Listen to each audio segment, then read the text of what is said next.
22nd Annual Columbia Values Diversity Celebration. I am Monica Naylor, and I will represent the Event Planning Committee today as the Mistress of Ceremonies. On your table is a calendar of community events that commemorate Dr. King's birthday. Also on your table, you will find a compilation of writings by students of the 4th through 12th grades from schools throughout Columbia. To highlight the Student Writings Program and the Young Voices of Columbia, we would like to present a video produced by Columbia's City Channel featuring a selection of students whose writings are in the booklet.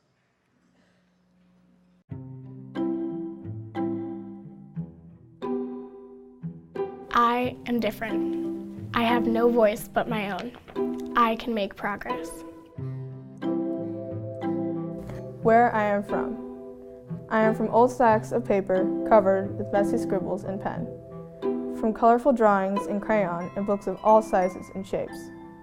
I am from the small pine trees beside the front door, the daisies that sprinkled the backyard. I am from holiday photographs and glasses, from my dad's stories and mom's cooking and eating out on Sundays. I'm from Wake Up and Come Here and the Clean Hands song. I'm from hugs every night. I'm from an apartment in Los Angeles and Grandma's little house. Banana bread and lemon bars. From dogs my dad owned, the Rottweiler that guarded the fridge, the old album filled with fragments of the past in a corner of the closet. I am the rock, overlooked and trampled, yet strong. They say that no two flakes are alike, yet in theory they are the same. They are snowflakes identical, nothing less, each one is unique. Likewise, no person is alike, and yet we are the same. We are human, identical. Nevertheless, diversely unique. We take pride in diversity of these white-winged winter wonders from the sky, and yet we frown upon the beings, the humans, that are different from us. Aren't we all just like the winter white angels? Identical in species, yet each one of us is unique. I pondered to myself the very question of the difference in diversity and how we perceive it. Why do we adore these pretty patterns of the winter white from the sky, yet we ridicule and frown upon the individuality in other people? Why do we take pride in how different snowflakes are, while we shamelessly mock the differences in our own kind? Hearing voices from everywhere, blending into our community's perfect song. Are you going to stand up to defend people being bullied? Will you use your voice? Represent your community with your voice and stand up for what is right, what you believe in. Me. I can make a difference in the world, and I can make a change. Options. Will you use your voice for better or for worse? No, I say to myself. I'm a little kid. How can I make a change? You can make a change. You have a voice that has a place in our diverse community. Everyone has a story. The old lady who lives on the corner clutches old family photos like they're lifelines in her wrinkled hands as she talks about her Polish heritage. The man in the apartment next door speaks about slavery. It could have been me, he says, over and over, the sound repetitive as a heartbeat. The young woman who lives 2 blocks down clutches rosary beads against her fragile chest. Her lips move in silent prayer as she walks. Everyone has a voice. The Spanish-speaking family that communicates with elaborate hand signals. The couple who shares their thoughts on gender equality with anyone who will spare even a second to listen. The little boy who repeats again and again, "Don't judge me by my skin." They are together. We are together. We are all connected, raising our voices higher and higher until they reach the sky. No discrimination, no boundaries, just a diverse community, singing, laughing, loving, and living as one. Columbia may not be the biggest city. We may not have the highest percentage of minorities. But just maybe, it's not the diverse population that makes us special. What makes Columbia really special is how we treat our family. how we open our arms to every race, religion, or sexual orientation. No matter what classification we belong to, it doesn't define us or divide us, because Columbia truly values diversity.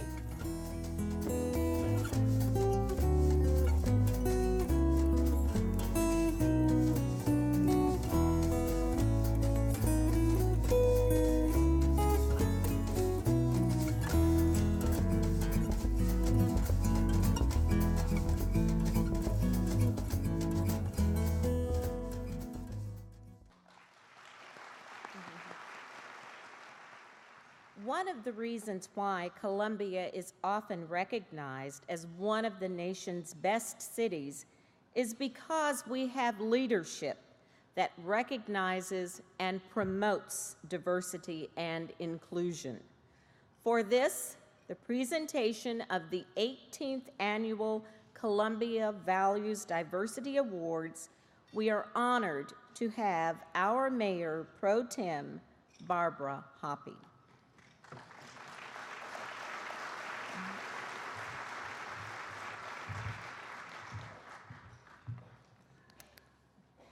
Each year, the City of Columbia gives both an individual award and a group award to persons and organizations whose work in the community exemplifies that of Dr. King. This year's nominees are listed in your program along with previous award winners.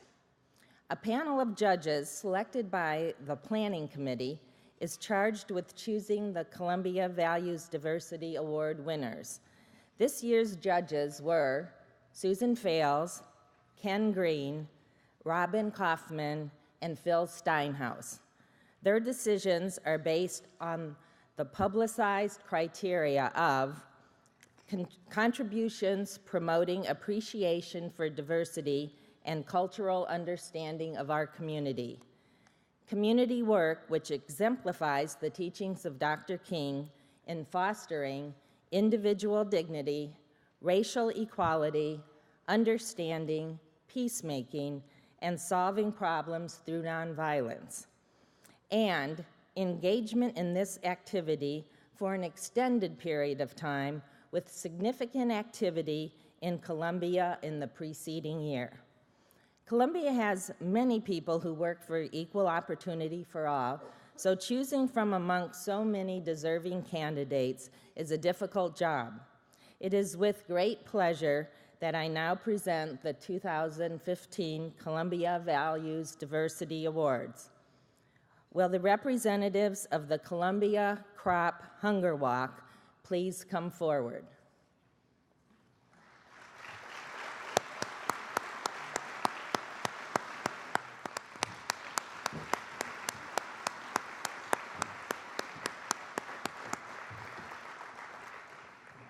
Communities Responding to Overcome Poverty, or CROP Hunger Walk, is an annual event to raise money for hungry people throughout the world.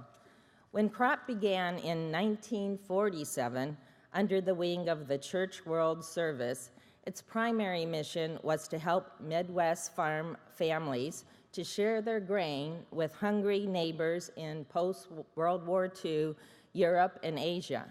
Today, crop hunger walks are interfaith hunger education and fundraising events sponsored by Church World Service and organized across the United States. Since 1997, Columbians from many local faiths organizations have joined together to overcome hunger through the annual Columbia Crop Hunger Walk. 75% of the funds raised by the annual event is distributed by the Church World Service, which since 1946 has carried out global hunger education and provided money for refugees, disaster relief, and self-help projects in more than 80 countries. 25% of the funds, though, raised here in Columbia and are distributed to local hunger-related agencies. Contributions to the Columbia Crop Hunger Walk since 2001 have gone to agencies in Columbia such as Loaves and Fishes Soup Kitchen, Russell Chapel Food Pantry, the Ladder House, and Feed the Community program hosted by Fifth Street Christian. The Columbia Crop Hunger Walk has promoted the appreciation for diversity and cultural understanding in our community. Over the past 17 years, the walk has grown in number of participants to include organizations of all faiths. As one participant said, the Hunger Walk has become a kind of community family reunion. People who normally walk in different circles of relationships and daily agendas come together once a year for a widely diverse gathering, united to overcome hunger and poverty in Columbia and around the world. For those who participate, it is a significant celebration of our community's diversity. Please join me again in recognizing Columbia Crop Hunger Walk.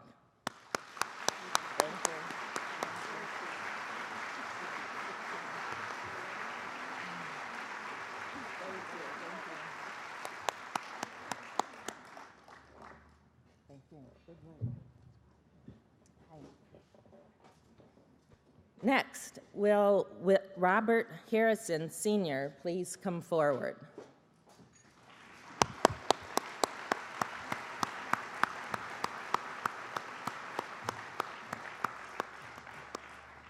Robert Harrison was born in St. Louis, Missouri on November 21, 1955, the youngest of 4 brothers. Raised by a single mother, Robert contracted polio before he was a year old and underwent a dozen operations before learning to walk on crutches. Although he graduated from Vashon High School and attended Forest Park Community College for 1 year, he was drawn into the world of drug distribution and abuse. By the time he reached 34 years old, and after short-lived successful business adventures, Robert hit rock bottom and began to explore treatment options for his addiction. Robert's journey was not easy. He was in and out of treatment 9 times in 3 years, and at the suggestion of a counselor, he left St. Louis to seek help in Columbia. He received treatment at the Phoenix Health Programs and lived in the Oxford House, an independent living home for those with physical and/or substance abuse problems, for 3.5 years, getting clean and sober. It appears that the move to Columbia was an excellent choice. He attended Columbia College and earned a degree in criminal justice. He worked 4 years as a counselor at the Salvation Army Harbor House, co-founded the Columbia Boxing Club in the Columbia Housing Authority, finished his master's degree at Columbia College in criminal justice, and received his certification from the state of Missouri as a certified substance abuse counselor. His first job was as a juvenile officer, but Robert quickly determined that he wanted to work with adults, helping them free themselves from the cycle of addiction. Robert has now been working full-time with the Reality House program, a community's correction and treatment center since 2013. First as the Boone County Court Counselor, and in 2006 assuming the role of Reality House Security Director. In 2012, Robert became the Client Services Director. In the words of one of Robert's nominators, Mr. Harrison exemplifies Dr. Martin Luther King's diligence to foster individual dignity and understanding. Mr. Harrison has dedicated his adult life to serving those who oftentimes are forgotten by society. Through his own personal journey, Mr. Harrison has become a leader in his community and contributes daily to the recovery of others. Please join me in recognizing Robert Harrison, Sr.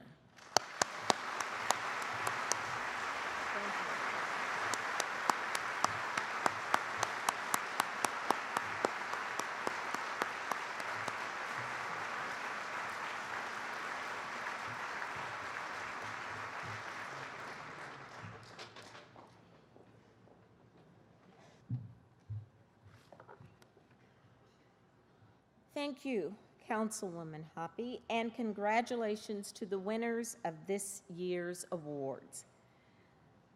Now, under the direction of Dr. Clyde Ruffin, may I present Unending Harmonies, the Life and Music of John William Blind Boone, written by Mary Barile.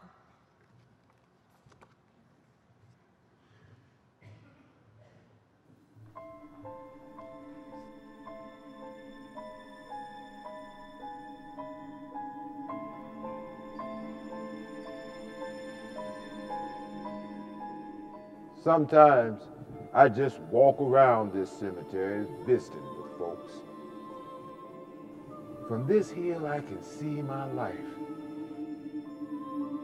Over there is where we lived, in an area called Black Crook. My father opened what became Columbia's first grocery store on 4th and Cherry in 1851. Cummins Academy on 3rd and Ash Street was the first school for colored children, founded by my father and named in honor of the first teacher, Charles Cummins, who also married my sister. And just down the hill from here, at 4th and Broadway, you can still see Second Baptist Church.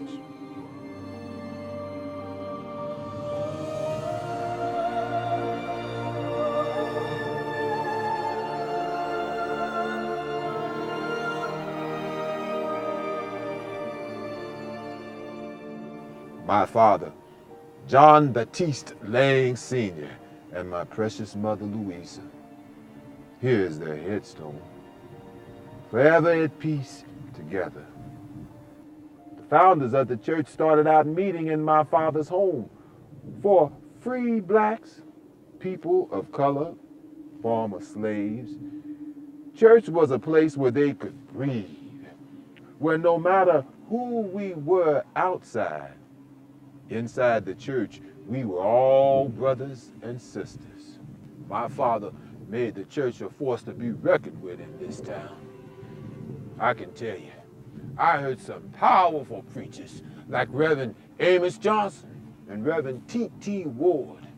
Powerful men who could raise up a congregation, raise them up to heaven with just the power of breath and belief.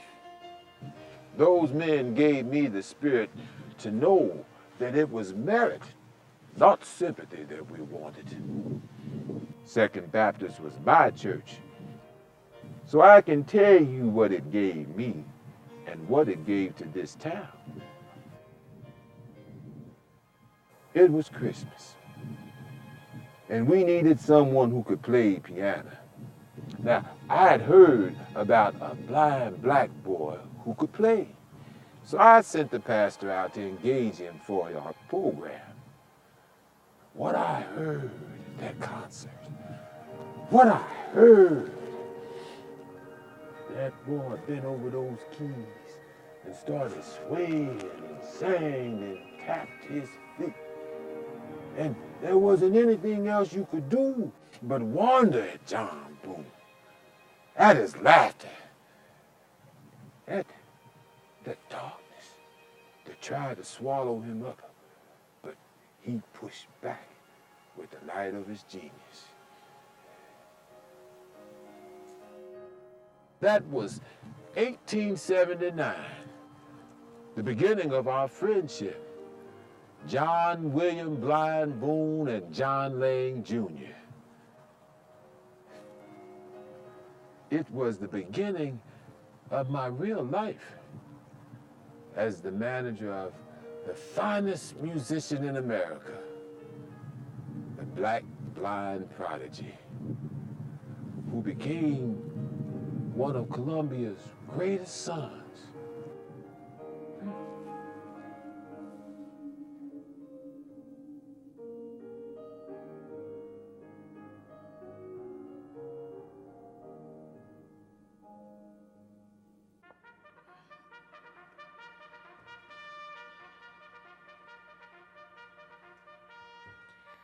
My son, John Willie, was born May 17th, 1864, in a Union camp near Miami, Missouri. I was the laundry woman. I got tired of all those freedom promises from men, so I freed myself, walked off onto the camp on my own, and started my life. Oh, those soldiers would like to tease me to death with their nonsense. Rachel, hey, gal, you know you want me. Hey, Rachel, come over here and sit with me. Let me talk to you. There was one, though. He was a bugler. William S. Belcher, 19 years old, Missouri State Militia Cavalry, 5 feet 1 inch high, a white man, gray eyes, fair head, couldn't read or write a word, but my, oh my, could he play anything, any tune, any march, just needed to hear it once. Folks say John Willie Boone is his son. It's true, you know. You don't choose why you love or who. I never expected William to stay with me and John Willie. How could he? Why? He certainly couldn't bring me and his son home to his family. So he left, and I never saw him again. It makes no matter. John Willie was my son, and I raised him in Warrensburg, and I raised him to be happy, to believe in himself. And he did, and he was happy. I remember he would pick up a tin whistle and a pan and a spoon, and he would make music like nothing you ever heard from a 3-year-old. Play ball like it was nothing. My boy was the biggest mischief maker of all the other children, and I was proud of him. Oh, I was proud. Nothing stopped him, not fear, or not even being a Negro, or in Missouri, or being blind. Blinded when he was a baby by the brain fever. I was given a choice, a terrible choice. Stop the fever in his head by taking his eyes so he would live, or stand there and let him die. Oh, if I could have let them take my sight and not my child's. I prayed, but God had a plan that I did not know back then. I chose, and John Willie lived. No matter that he was blind, he was happy. He didn't know white from black, except for the piano keys, and them he sure knew. We was blessed. We had good friends, and they sent John Willie to the Missouri Institute for the Education of the Blind in St. Louis. He was just 9 years old. Rode that train all by himself to a place we had never been, to people we didn't know. I was afraid for him, but God brought something good out of it in spite of my fear. Mr. Enoch Dunley. Now, he was special. Why? Because he was blind himself, and he loved the students. He taught piano to my son. John William Boone, my student. Johnny would listen. Listen and play whatever I played. Note for note, line by line, not one mistake. No training, no finger exercises, no knowledge of notes and rest, just genius. But he begged for lessons, but he didn't need them. All he needed was a piano and his soul. The others, well, they were jealous, called him, well, a word I will not use, can never use. I just called Johnny the little prodigy, my little prodigy. Johnny didn't care what folks called him. Words seemed to go right past him as long as he had a piano. But the school changed, and the new folks in charge didn't like Johnny. They didn't like none of us. They tried to stop his music and set him to making brooms because that's what blind children were supposed to do. So he ran away. To Chestnut Valley. where the lights are red and he learned music no one ever heard before. Low down, deep music, blue, black, and white. The professors, we call them. Piano players who knew a keyboard better than I know my name. Well, they took those beats and chords and made the sidewalks bounce and the ladies jump. Listen. You can hear that bass walking its way up the piano and down. This is where time slips by and curls around back on itself. A musician's only got 10 fingers, but with this music, it got to sound like 40 or even 80. We called those songs finger busters, finger records, patched and ragged. It was new, it was ragtime. And John Willie, why, he'd sit in the corner and listen all night long. And the ladies will make on like he was a prince. He would listen and play whatever he heard, but then he'd make it better. Something the professors couldn't play, even if they quit drinking and joined a choir. Made a few pennies here and there. Johnny, he was so trusting, so quick to believe in folks. Johnny had ran off with a man named Mark Cromwell, who promised him candy and money if he played for shows. Johnny wanted to give me money, but we never saw a cent. Instead, old Cromwell, he traded Johnny for collateral in a card game. But Johnny got loose, and he ran. Nothing could stop his running. Didn't run away from you, Rachel. He ran towards something. And thank the good Lord for that. Johnny Boone came to my church in 1879, the Colored Methodist Episcopal Church of Glasgow. And he said to me, he asked, Reverend Jeffries, can I play the piano? He sat down at that old broken down piece of piano of ours, and what I heard was as close to heaven as could be found in this world. I learned a lot about humility from him, because folks started flocking to our church, but not because of my preaching. They came to hear Johnny Boone play. Later that same year, John Lang Jr. sent for Johnny Boone to come play for a Christmas festival service at Second Baptist Church in Columbia. Oh, it was a triumph for Boone and a revelation for Lang, a revelation about possibilities, about what can be achieved even when we're living in a world that is blind to us. The next time I saw John Lang Jr. and Johnny Boone, they had teamed up and they was living in Columbia. The Blind Boone Concert Company. That's what they called themselves. You see, John Lang believed in Boone's talent. He had him playing at the county courthouse and Garth Hall and any place else folks would come and listen. And John Boone, he did something few black men had ever done in his time. He wrote classical music.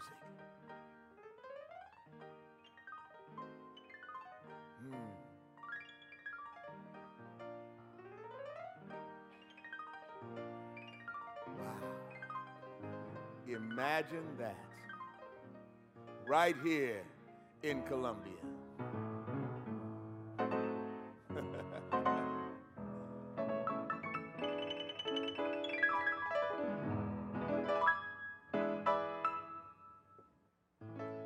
The Blind Boone Company traveled all over this country, and that's how the world came to know John William Blind Boone. Whatever your life's work is, do it well. A man should do his job so well that the living, the dead, and the unborn could do it no better. I sang with the Boone Concert Company. Wasn't that a grand name when I was a child? there was my name on the program, Miss Melissa Fuel. The first time anyone heard Mr. Boone play was the last time they remembered he was blind. Do you know what it is like to be blind? Well, I don't, and I don't think Johnny knew either.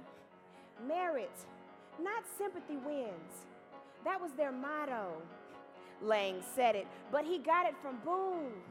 He could hear anything just once. A voice, a song, a footstep, and he never forgot it. He never forgot a person. He never forgot a kindness, and he never remembered a slight. But it wasn't an easy road. Most of the time, they couldn't stay in hotels or eat in restaurants. They had to sleep in the colored section of the train station and eat on the run. They saw lynchings. They heard threats. And they knew hard times. John William Boone nearly died more than once. In a train crash, in a fire. Thanks be to God, he always escaped and he kept on playing. He wore out 16 pianos, traveled 144,000 miles, slept in 7,000 beds, and gave 7,200 concerts. Boone and Lang were famous. John Boone for his genius, John Lang for his vision. No matter where they went, Columbia was always in their hearts, and we went a lot of places. But John Boone always came home to Columbia, and he gave back like no man had before. When anyone in the community needed help, from Second Baptist Church to Christian College, they would ask, and he would play a concert. The money would come in, the walls would go up, and the roof would go on because of Blind Boone. If you can't fly, then run. If you can't run, then walk. If you can't walk, then crawl. But whatever you do, you have to keep moving forward. John Boone believed that music could change things. He told us all that folk music, African folks music, was beautiful. He believed in goodness. But he played his elevated music first so that folks could appreciate what came next. Fine classical music, spirituals, and ragtime. He called it putting the cookies on the lower shelf so that folks could get at them. October 5th, 1927. Blind Boone, world-famous Negro pianist, died of apoplexy last night in Warrensburg, Missouri. The health of John W. Boone had been failing since last December. He was visiting his half-brother, Sam Hendricks, when he collapsed. He is survived by his wife, Eugenia Lang Boone, who lives in Columbia. His estate, only $127. Brother Boone, who now lies upon the folding couch of death, fought his way through life step by step, having reached the pinnacle of fame, wrote his name not in clay, but on the hearts of men and women. He was brought back to Columbia. His life celebrated at the Second Baptist Church. And then he was buried in the segregated section near the back of the Columbia Cemetery. Yet, we can still feel him, still hear his music. John William Blind Boone. Darkness cannot drive out darkness. Only light can do that. Hate cannot drive out hate. Only love can do that. John Boone didn't have any children of his own. Oh, but he loved children. You could always see him walking through the streets of Columbia, with a whirlwind of children around his legs and one sitting up on his shoulders, calling out the names of the street so he would know where he was. But regardless of where he was supposed to be going, those children would always lead him to the candy store. I tell you what you should do. Go by Douglas High School on Providence and Park Street, because that's where his piano went. And folks claim they can still hear Boone playing marches, waltz, spirituals, just like he did when he was traveling around the country in 1895 or so. Oh, they know it's Boone playing because nobody played like Boone. Nobody ever did, and nobody ever will. So listen. The next time you're strolling by the school, and maybe you'll be blessed to hear Boone play.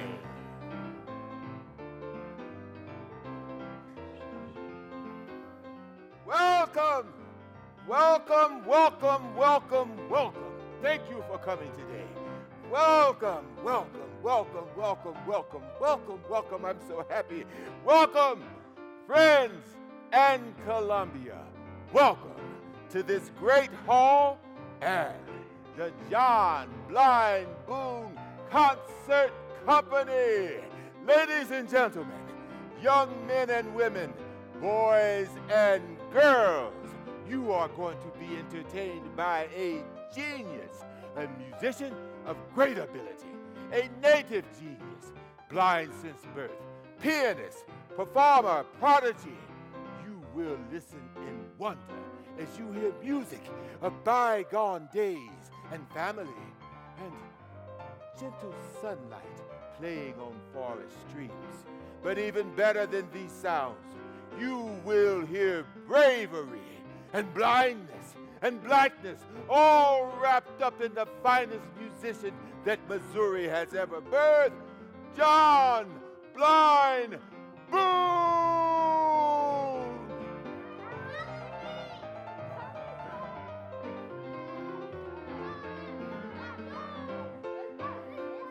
Which way we going? Come. All right. You got it. Take your time. That's it. Come on. Where? Come on. Which way? All right. Where's the You piano? want candy? I have candy for you. One for you. Aha. One for you. One for you. Hey. Who wants candy? Candy for all the children.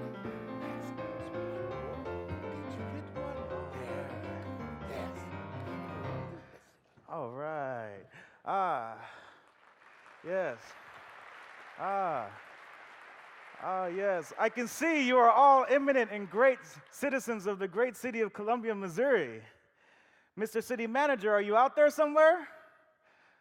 How are you, Mr. Mathis? Sir, I know you love music. That's why I want you to make certain that my house is the best looking on the block, just like it used to be.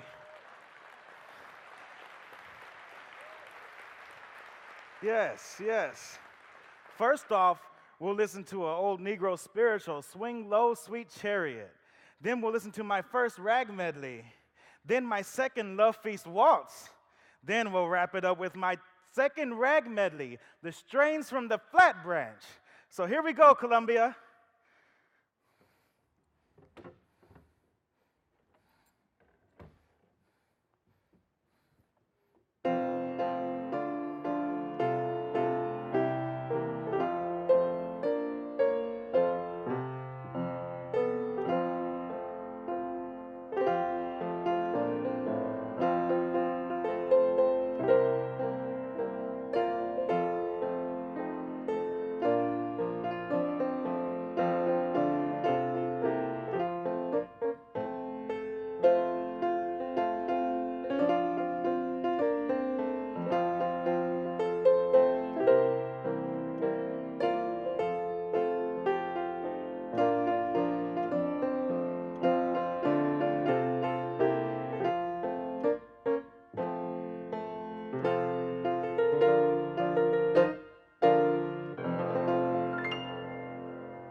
can see now.